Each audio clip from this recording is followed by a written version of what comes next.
In Venezuela, the elections silence began before this Sunday's parliamentary elections. The World Health Organization's chief scientists called wealthier nations to be supportive in vaccines' global distribution. Turkish President Recep Tayyip Erdogan said Friday he hopes France will get rid of his French counterpart, Emmanuel Macron, as soon as possible.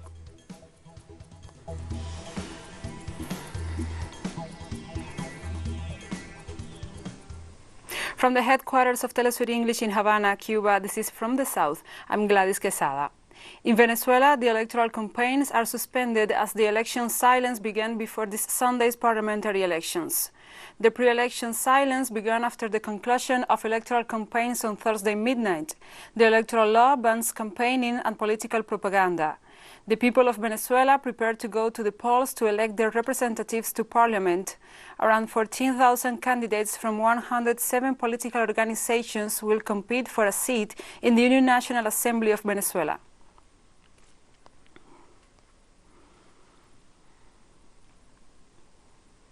Venezuelan President Nicolás Maduro Moros announced that if the opposition were to have a major victory in the upcoming National Assembly elections, he will present his resignation to the presidency of Venezuela. After I heard the debate and all the declaration of the deputies for the National Assembly, and they mentioned several times Maduro here and there, I wondered if there was an election for the National Assembly or the presidency. And I heard, let's vote to remove Maduro. And I said, it's okay if it isn't a national election as happens in other countries. I told to the people, it's okay. And if you vote and the opposition has one vote more, I leave the Miraflores Palace. I dismiss. On Thursday night, the Peruvian Congress approved the project to annul the law of agrarian promotion. The proposal will be debated today in the plenary of the legislative. The Economics and Agriculture Commission of the Peruvian Congress approved the bill that presents the derogation of the law of agricultural promotion. Previously, a prejudgment had been proposed that only the labor regime of agro-export companies be repealed, as well as to provide benefits for their workers, such as risk work insurance. Since November 30, workers have been promoting a series of demonstrations demanding improvements in work and the repeal of this law, which today comes to an end, amidst some pending parliamentary procedures.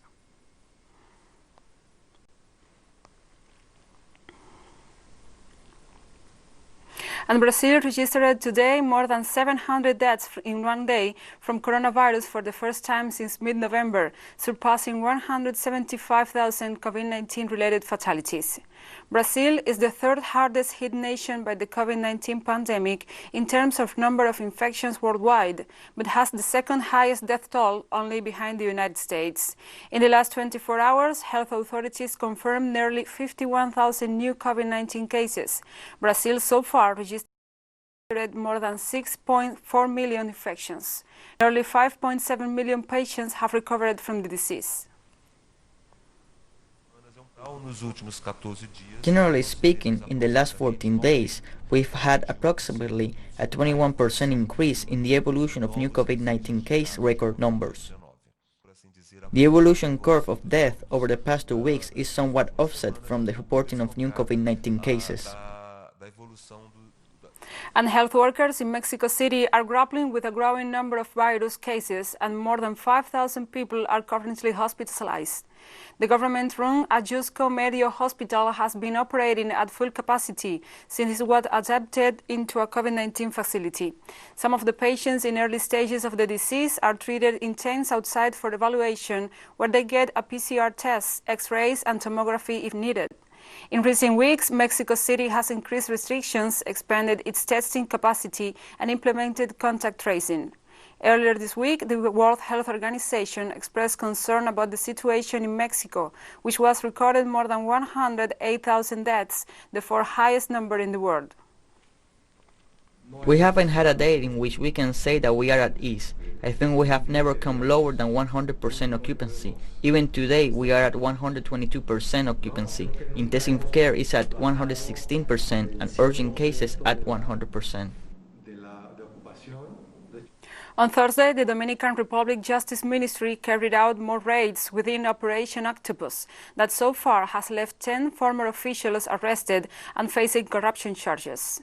The institution warned in a press release that the actions they carried out to bring those responsible for these acts of corruption to justice will only have as limit the law.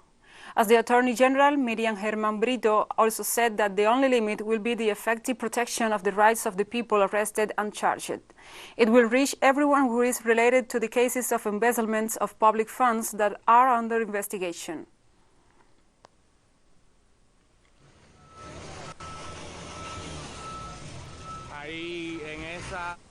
Two regional prime ministers will be among the panelists at the final edition of the Central Bank of Barbados 2020 Caribbean Economic Forum Series, Repositioning Caribbean Economies, Lessons from 2020, which will be broadcasted live on CBC TV 8 and live-streamed on the bank's website, Facebook page and YouTube channel on Tuesday, December 8. They are the Honourable Mia Amor Motley of Barbados and the Honourable Ralph Gonsalves of St. Vincent and the Grenadines, who is also the current chairman of CARICOM. Alejandro Werner, director of the International Monetary Fund's Western Hemisphere Department, will join them on the occasion. Over the past 6 months, the forum has tackled many of the issues confronting the region, including the economic fallout of the COVID-19 pandemic, the future of work, and digital transformation. In 2020, due to the COVID-19 pandemic, it was re-envisioned as a monthly online event with panelists ranging from the regional central bank governors to Rwanda's Minister of ICT and Innovation.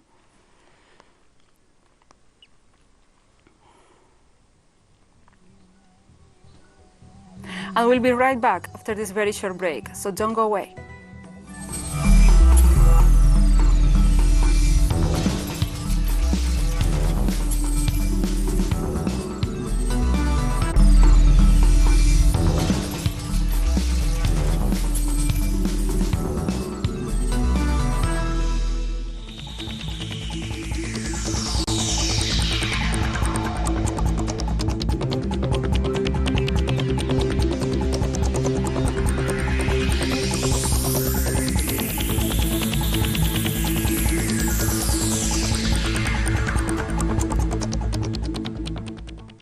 Welcome back to From the South.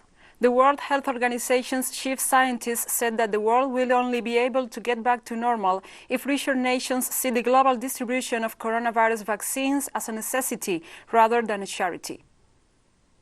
When you put things in perspective and look at the trillions of dollars that the world's economy currently is losing, then $35 billion to fund the entire ACT Accelerator, which looks at therapeutics, vaccines and diagnostics, is not a lot, and apparently will be recovered in a couple of days if travel and trade go back to normal globally. So I think the world really needs to think of this not as charity, but as a necessity. If you want to get back to normal, it's important that people everywhere in all countries are protected. It is very important to say that there is still a lot we don't know about the virus, and we obviously don't know everything about the first vaccines that are coming, concedes Emmanuel Macron, insisting once again on the need for transparency regarding the country's vaccination strategy. The president spoke during a visit to the Imagine Institute of Necker Hospital in Paris, a pioneer in the discovery of the role of genetics in the development of serious form of COVID. Pose sur la transparence et donc The vaccination strategy is based on transparency, so we will never say things that are not scientifically supported. This is why the Prime Minister has decided to have a referent expert. It so happens that he knows these places well, since it is Professor Alain Fischer who will say very clearly what we know and what we don't know. I think it is very important to say at this point that there are still many things that we don't know about the virus, and we obviously don't know everything about the first vaccines that are coming. And Spain plans to vaccinate 2.5 million people by February and between 15 and 20 million by June, according to a government announcement. They say the first to receive the vaccine will be people in retirement homes, the health professionals who care for them, frontline healthcare staff, and people in high dependency situations.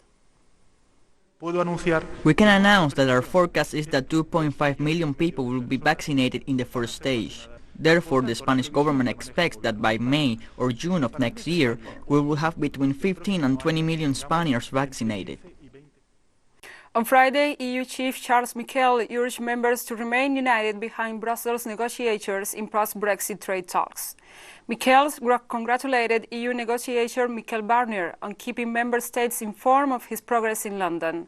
The UK left the European Union on January 31st, and its post-Brexit transition period stretches until the end of this month, when it leaves the US single market. Barnier is engaged in intense discussions in London with his UK counterpart David Frost on a trade deal to govern cross-channel business ties from next year. Some EU members, notably France and the Netherlands, whose boats fish in UK waters, are now concerned that Barnier and the European Commission will give too much ground in the final hours of talks. France Minister for Europe Clément Bruno said France will not support a deal that gives ground to London, adding that every country has the right to veto. Transparency is the key to trust, and trust is the key to unity, and we are going to hold firm until the last moments, until the last second of this process to guarantee unity between us. And this is why I have taken the liberty of suggesting that we take great care in the last few days to continue this effort of information, of transparency, to guarantee unity between us. On Friday, a national COVID-19 testing program begins in Vienna after a second lockdown failed to significantly lower coronavirus infection rates in the country. The antigen tests come days before the nation starts loosening lockdown measures that have been in place since mid-November. Positive tests will be backed up by PCR tests within 24 hours and contacts quarantine if they are confirmed. The mass testing is being handled by the Austrian military, which has set up its biggest testing facility at the Vienna Convention Center with 170 test lanes.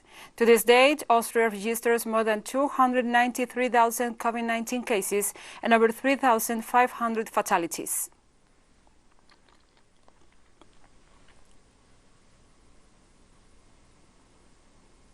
The Russian government described the sanctions imposed by the United States against the Nord Stream 2 gas pipeline as unfair competition. The Kremlin spokesperson Dmitry Peskov said U.S. sanctions are a violation of trade and international law. The official also said that the government will take the necessary measures to defend the projects the nation develops outside its borders. With the Nord Stream 2 Moscow gas pipeline, Russia intends to distribute 2 billion cubic feet of gas per year to Europe. The U.S. Congress that seeks to block the initiative included on Thursday extended sanctions against the pipeline in the final version of the defense spending bill for 2021. The measure affects several companies involved in the construction of the pipeline.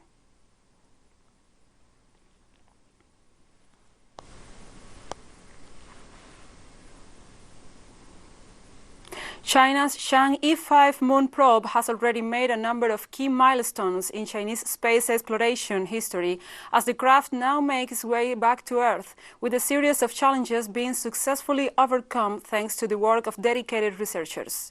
Considered as one of the most complicated and challenging missions in Chinese aerospace history, the mission is also the world's first moon sample mission in more than 40 years. The mission will help promote China's science and technology development, as well as lay an important foundation for the country's future plans for a manned lunar landing and deep space probe. On Wednesday, the Chang'e 5 probe landed on the moon, successfully completing its primary objective, the gathering of lunar samples. The craft operated on the moon's surface for about 19 hours. With the precious samples safely sealed, the ascender of Chang'e 5 took off from the lunar surface late on Thursday and is expected to carry out unnamed rendezvous and docking with the orbiter returned in lunar orbit, another unprecedented feat for the Chinese nation. The probe is expected to touch down in North China, Inner Mongolia Autonomous Region.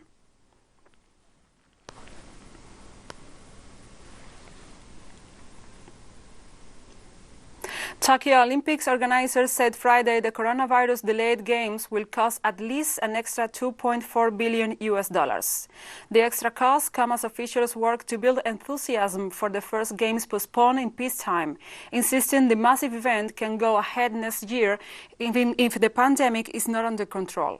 But more spending on top of the previous budget of about $13 million could further harden public opinion in Japan, where polls this year show a majority of people think the games should be postponed again or cancelled together. In order to hold a postponed games in a safe and secure manner, we need a strong financial foundation. The organizing committee has made thorough efforts to cut costs while asking partners for more support to hold a successful game after the postponement. The International Olympic Committee has agreed to waive its sponsor royalty fee for the extra income we have managed to collect after the postponement was decided as a way to support Tokyo Games. I am very grateful for that. And we have more stories coming up after this financial break, so stay with us.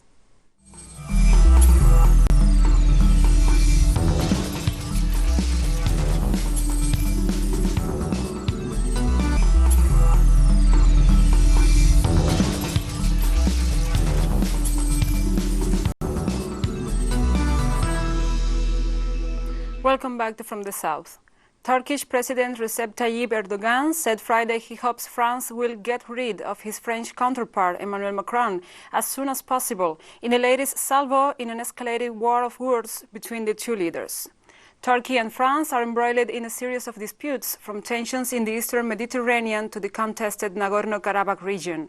And the spat has risen to new levels in recent months, as France has moved to crack down on Islamist extremists after several attacks on French soil.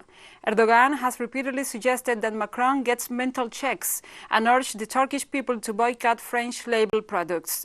Erdogan said France had lost its mediator role in the Karabakh dispute. Also repeated comments from the Azerbaijani president Ilham Aliyev that France should concede its southern city of Marseille in Armenia if it seeks to establish the state.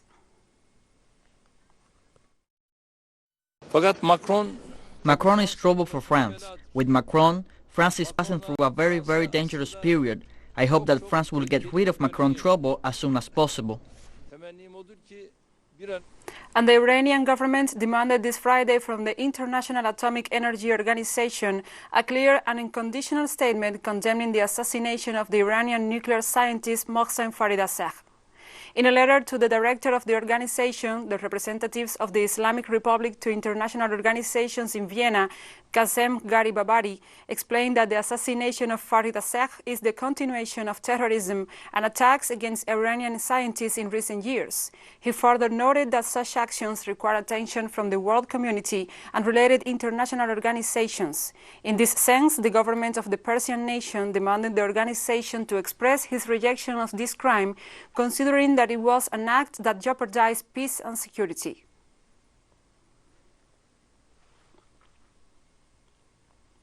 Iraq's President Barham Salih met Iran's ambassador to Iraq, Iraq Masjedi, Al-Salam Palace in Baghdad, and condemned the assassination of Iranian nuclear scientist Mohsen Faridazade, stressing the need to de-escalate tensions, protect and promote regional security and also the stability.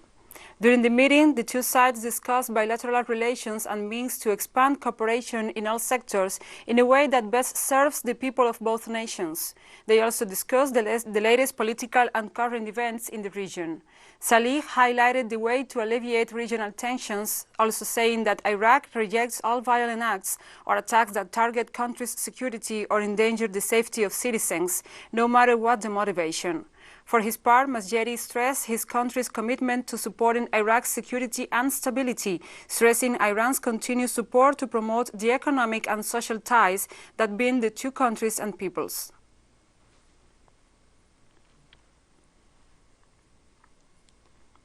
This Friday, the people of Azerbaijan commemorated the soldiers killed in the recent Nagorno-Karabakh conflict. Azerbaijani President Ilham Aliyev mourned at the Eternal Flame Monument during Memorial Day. Baku said Thursday that nearly 2,800 of its soldiers were killed. The statement was the first details the nation released of military losses in weeks of clashes with Armenian forces. Police officers blocked roads in the center of Azerbaijan's capital of Baku, while passers-by stopped to pay their respect to the people that lost their lives. At that moment, during the minute of silence, we were in the car. The state traffic police blocked the road and everyone got out of the car for a minute.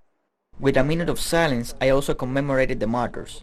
I bow before their spirits. They are heroes who gave their life for the integrity of our homeland. May God have mercy on them.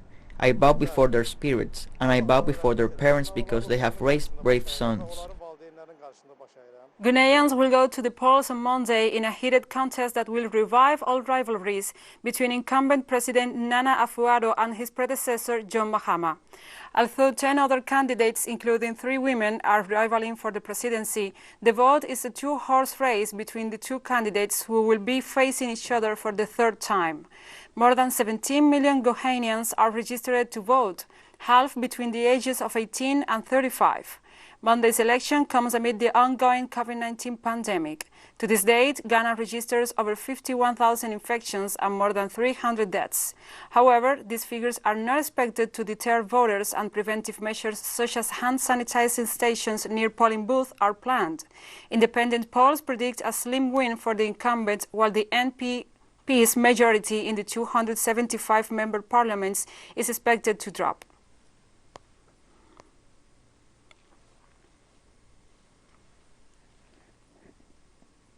An early morning explosion at an oil refinery in the South African coastal city of Durban caused a large fire and sent plumes of black smoke into the air on Friday. There were no reports of casualties, but South African media, quoting an emergency services official, said 6 people had been treated for smoke inhalation. The fire spread to a nearby apartment building. Authorities haven't said what caused the explosion. The refinery, which is close to the Durban harbor, is owned by South African oil company Engen. The refinery is listed as the second biggest in the country and has a crude oil refining capacity of 120,000 barrels per day.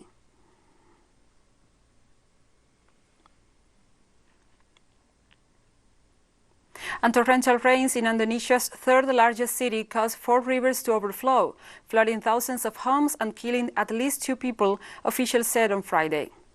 The local disaster mitigation agency said rescuers were searching for 6 missing people, including a toddler, after the heavy rains in Medan, the capital of North Sumatra province. At least 2 people were found dead after being swept away by the floods, which began Thursday evening, the agency said in a statement. More than 2,700 houses were flooded in the city, which has about 2.9 million people, forcing authorities to cut off electricity and water supplies.